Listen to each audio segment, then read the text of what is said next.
like the stars in outer space. Something about you radiates. It feels so nice and it feels so nice, yeah.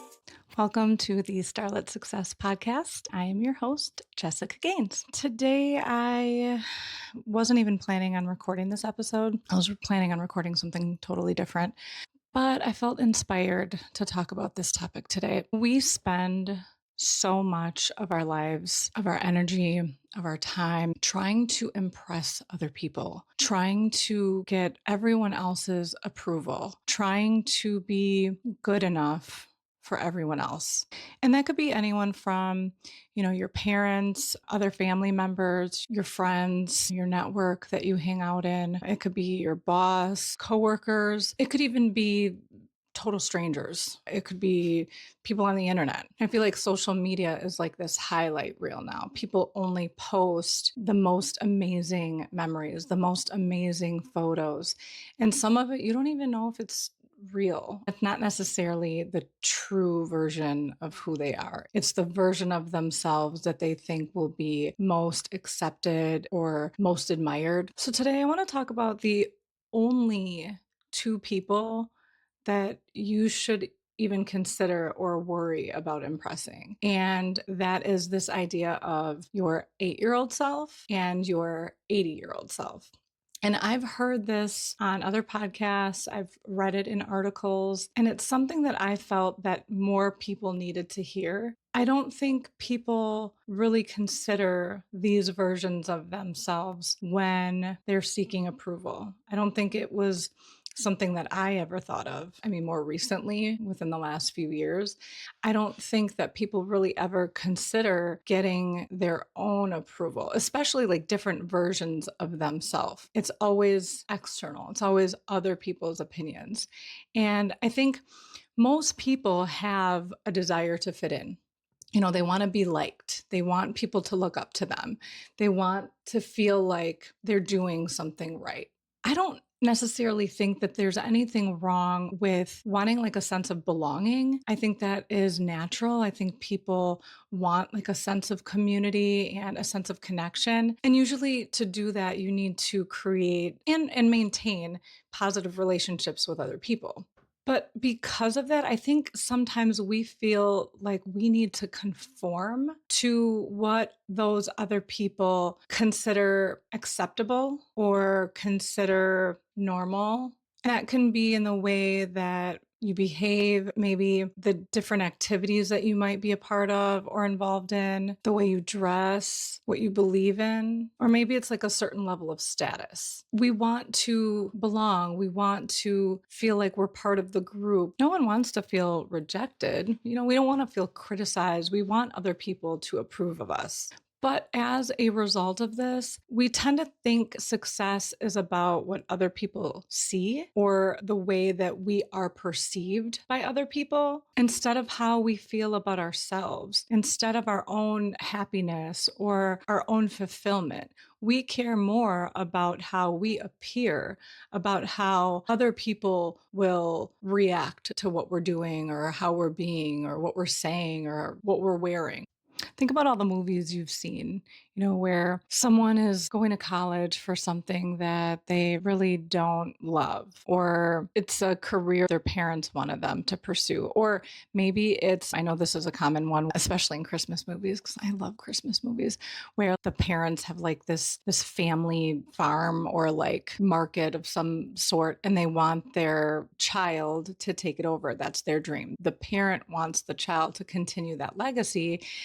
And the child, granted, they're an adult at this point, doesn't want to do that. They want to pursue something that they love, which maybe is like moving to New York and, I don't know, working for some giant corporate company or becoming a lawyer or whatever. Or maybe the opposite is true. Maybe the parents want the kid to become a lawyer or a doctor or an engineer, and the kid wants to start a band. Or maybe they want to be a firefighter, or they want to get in the trade or something completely different. But ultimately, it's not being true to yourself, not listening to what you truly want and living to be accepted by others instead of yourself. And my mind is like, why do we care so much? I mean, even myself starting this, like that was my first thought. what will other people think of me? Instead of like, what will this do for me? How can I help other people? That was my first thought. How will I be perceived? What will everyone's reaction be? But I stopped caring. How can I care if I'm out here preaching for other people to not care and to follow their heart? How can I be a hypocrite and not do what I'm saying? Yes, I care what people think. I think everyone naturally does. But at the end of the day, I care most about being true to myself, and I care most about how I can impact other people. I care most about how I can help other people gain that confidence and find their voice and find their purpose and their passion by leading by example. So of course I looked into this because I want to know, like, why the hell do we care so much? Why does everyone care so much about what other people think? This desire or this need to fit in dates back hundreds of thousands of years, which is like my favorite because I love old stuff. I love history. So hundreds of thousands of years ago, when being a part of a tribe or part of a clan was critical to your survival. Humans didn't have claws. Some people might have claws. We didn't have claws. We don't have venom. We don't have really thick fur. We don't have super sharp teeth like lions or alligators or shark. You know, we're super susceptible or vulnerable to the natural elements, to starvation, to predators. But we have social skills. We know how to communicate. We know how to cooperate with others. That is and was our superpower. That is what we used to survive. So you needed other people to survive. You needed your community because everyone helped each other out. Everyone kind of played a role in their tribe or their clan. So you could help hunt in large packs. You could share knowledge. You could share resources. You could help each other build tools. There was a lot you could do in larger numbers than you could do by yourself. And that was necessary to survive. So banishment was a punishment, a severe punishment. So if you were banished from your community, from your tribe, from your clan, basically like you're kicked out. You're on your own. That was just about as close as a death sentence as you could have. Now, that means you don't have anyone to help you do anything. So you're on your own for shelter, for food, to fight off wild animals, build fires, hunt, fight the elements. You're on your own. And the chances of your survival are extremely low when you're alone, as a human at least. So that natural instinct to belong is still there. It's still within you, but technically it's not really necessary for survival anymore. But your mind doesn't really know that. It's just this instinct that you have within you. Of course, there are, social and emotional components to feel connected, to be a part of a community, to feel accepted, but it's not required anymore. It's more optional. It's more if you want that. But I truly feel like you can have both. I feel like you can still do you, be your authentic self, but you don't need someone else's approval anymore to do something that is maybe considered a little bit out there or a little bit unrealistic or outside of the norm. If it's true to you, you don't have to be worried about being banished. You don't have to be worried about not being able to survive anymore. You can do you and be authentic to who you are without feeling like you're going to die. If you keep living for everyone else, you're never going to be able to live for yourself. You're going to ignore your authenticity. You're going to ignore that inner child. You're going to mute your curiosity, your creativity, your playfulness. You might reach retirement or you might reach a very old age and look back on your life and be like, damn, I wish I would have done that thing. I wish I would have just tried that. Why did I follow what that other person said I should do? I should have just listened to my intuition.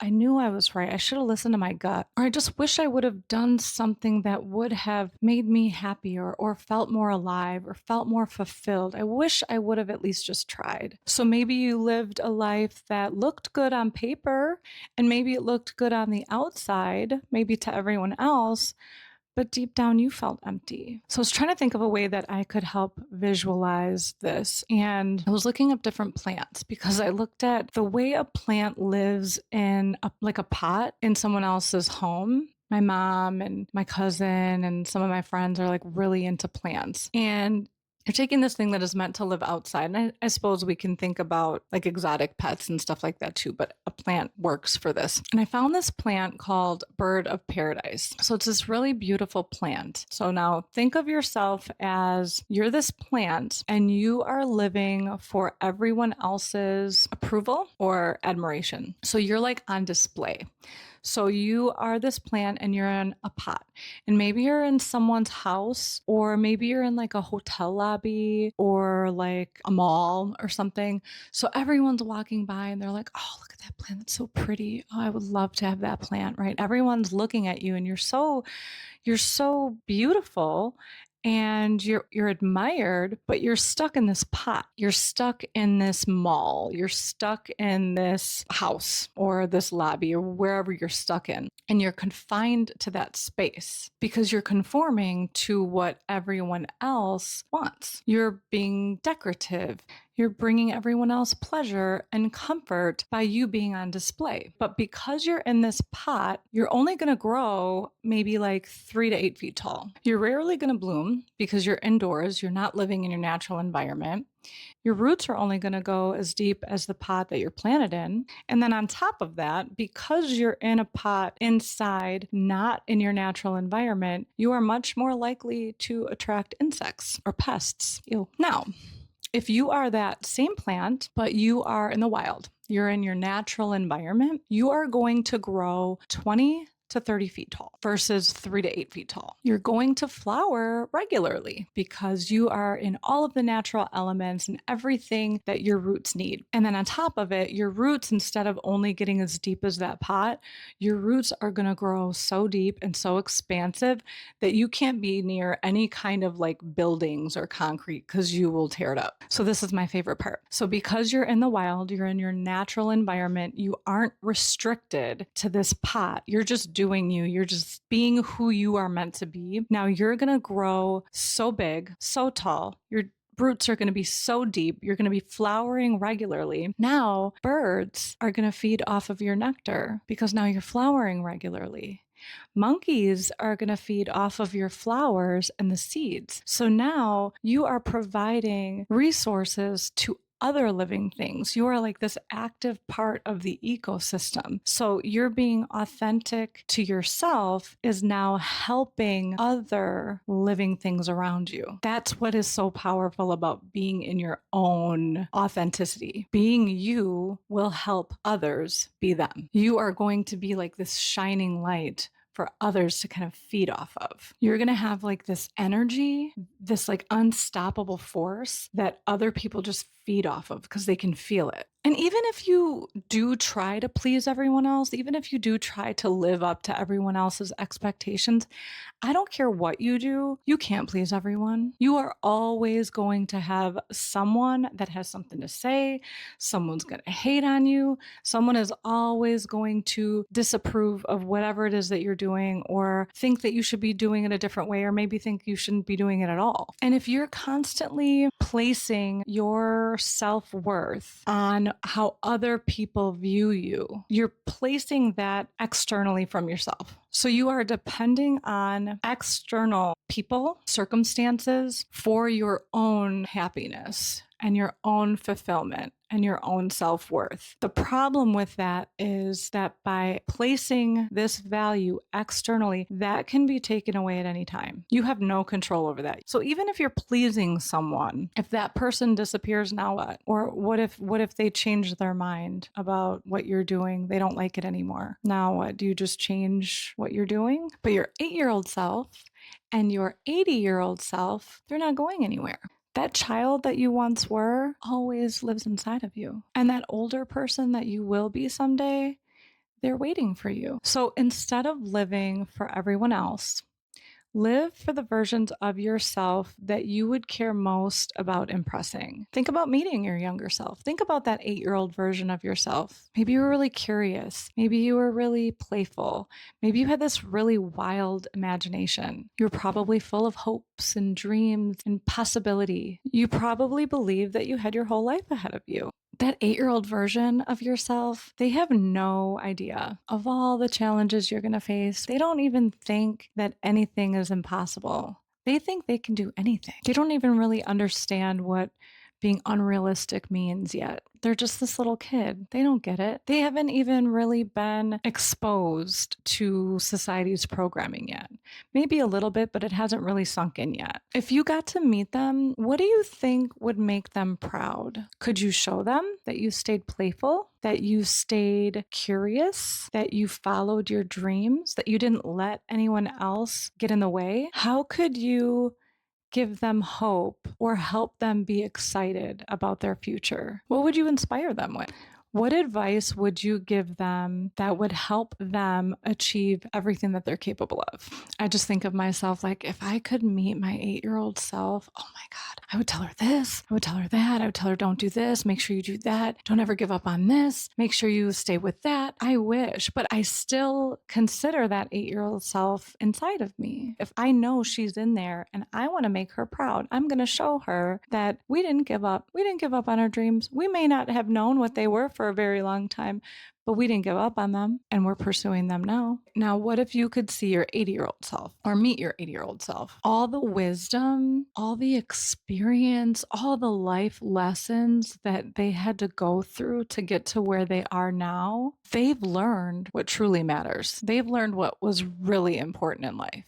What do you think they would be proud of? How would you want them to look back on your life? What do you think they would tell you? What do you hope they would tell you? I'm thinking my 80-year-old self is going to be like, why did you waste so much time caring about what people thought?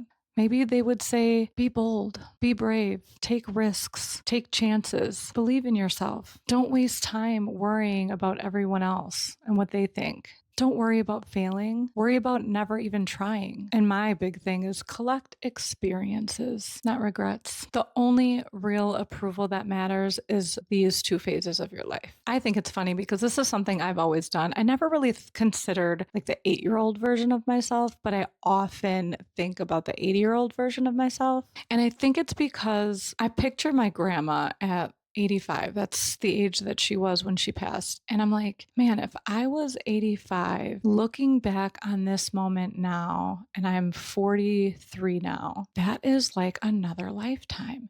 If I was 85 years old and looking back at 43, I'm like, oh man, I could have done this. I could have done that. I wasn't too old to start anything. I have another 40 some years to go. You can do whatever you want. I know some women who have had babies past 40. So I'm like, why not just try something new? See what happens. Think about now, wherever you are in life. Think about 10 years ago, 5 years ago, 20 years ago, whatever it was, what you wish you would have done, what you wish you would have tried, and then just picture yourself in the future, looking back on this moment and talking to yourself now, like, what do you think you should do? What do you think you should test? What do you think you should take a risk on? So while I was just picturing myself, like visualizing, I was just thinking like, oh, I'm just going to picture that I'm like old and I'm looking back on this moment and like all of the things that I wish I would have tried so that I wouldn't have any regrets. Turns out this is actually something that Jeff Bezos did that helped him start Amazon.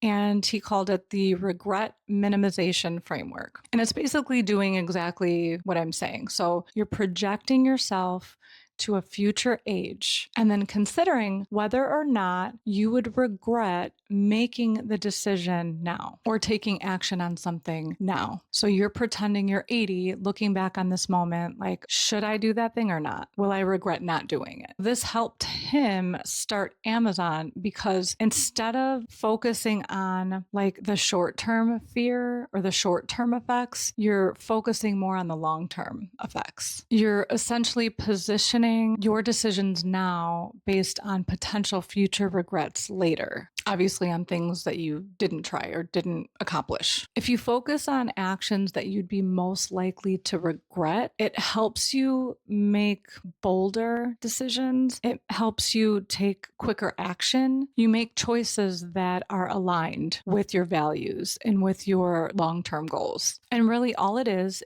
like I said, project yourself in the future. So pretend you are 80 years old. You can be 90 years old. You can be 100 years old, however years old you want to be, but it's got to be somewhere far, far in the future. And you're in that moment, maybe you're sitting on a rocking chair or chilling on a beach or wherever you want to be, where you're looking back on your life. Maybe you're looking back to this moment.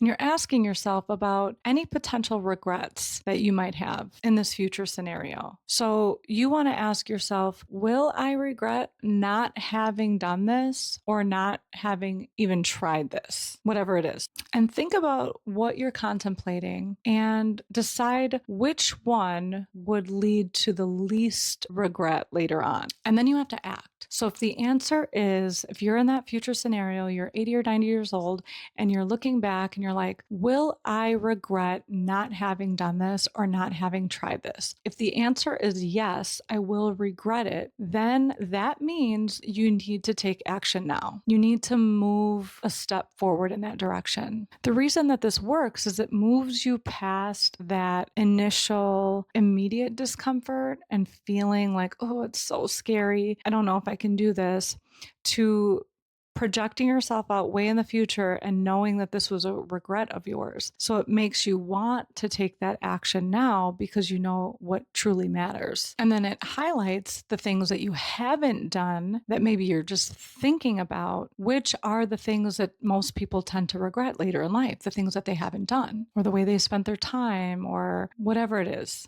It can make like these really scary, big decisions feel a little less daunting because you're removing that pressure. You're not so focused on like the short-term gain. You're focused on making your future self proud, knowing that you at least tried. So when you proactively prevent future regret, it helps you take bigger risks. It helps you be bolder. It helps you pursue things that you might otherwise shy away from, that maybe you were too scared to try. But I would rather be scared to try than be out of time and not have the option anymore. So Jeff Bezos actually used this framework to start Amazon. So he envisioned himself as 80 years old and realized he would not regret starting an internet company even if it failed. So in his mind, he felt like even if I leave my high-paying hedge fund job to start this crazy business, you know, in that time, the internet was pretty new, he still wouldn't have regretted trying and failing. So if you only focus on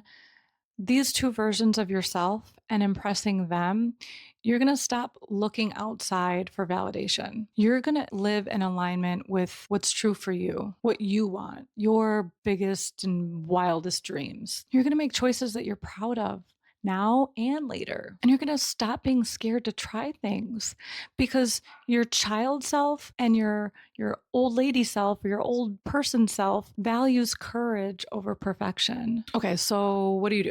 So I want you to pretend like you're meeting your inner child. Okay, we're going to meet your 8-year-old self and think about like what did they love to do? What made them happy? Would they be proud of who I am today? And then connect with your future self. So imagine you are 80 years old and maybe you're sitting on your rocking chair on the front porch and you're looking back on your life. You know, what stories do you want to tell? What regrets do you want to avoid? And let those be the people that inspire you, that help lead you to where you want to go. Ask, will this excite my inner child? Will this make my future self proud? Your little child self doesn't care if you stumble. They just want to make sure that you're playing, that you're having fun. And your older self doesn't care if you were perfect. They just want to know that you were happy and that you lived a life that you were proud of and that fulfilled you. They want to know that you were true to who you are. So stop living for everyone else. Live for that child who thought anything was possible. And live for that older version of yourself who is going to look back on your life and know that you lived a life that was as true as possible to yourself and make them proud. So this week, I want you to do something that maybe you've been hesitating or you've been scared to try out of fear of how others will perceive you or what other people will think. And do it for these two versions of yourself. All right, that's what I got for you guys today. Thank you so much for listening or watching, and I hope to see you on future episodes. It's all so bright.